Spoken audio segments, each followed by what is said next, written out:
বাংলাদেশের সাথে জিম্বাবুয়ে আগে ব্যাটিং কইরা 144 রান টার্গেট দিচ্ছে বাংলাদেশকে ইরান চেস করতে পারবে। এখন দেখার বাকি বাংলাদেশের ব্যাটিংয়ে ইরান চেস করতে পারে কি পারে না। কিন্তু আজকে আমাদের বোলাররা যথেষ্ট পরিমাণে ভালো বোলিং করছে। কারণ তুমি দেখো জিম্বাবুর 77 রানে 2 উইকেট, তোমার 107 রানে 3 উইকেট, এরপরও 143 রানের ভিতরে জিম্বাবুকে আটকায় দিয়ে দিচ্ছে।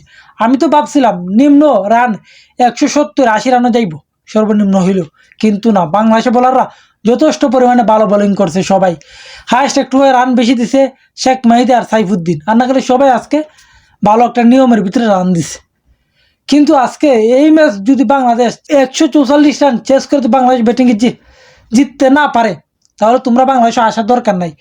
কারণ এই ম্যাচ জিততে টি-20 সিরিজ জিতার মতন অবস্থা করে দিয়ে দিচ্ছে বাংলাদেশের বোলাররা।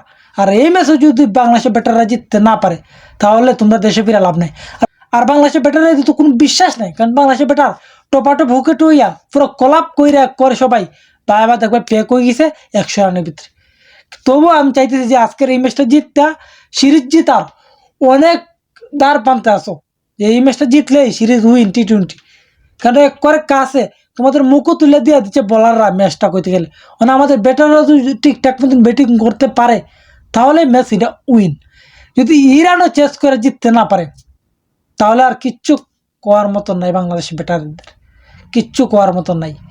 কিন্তু ওখান দেখার বাকি বাংলাদেশের ব্যাটাররা কী করে। আর আজকের এই ম্যাচ জিতবো বাংলাদেশ না হারবে, সেটা আপনারা সবাই কমেন্টে বলে যান।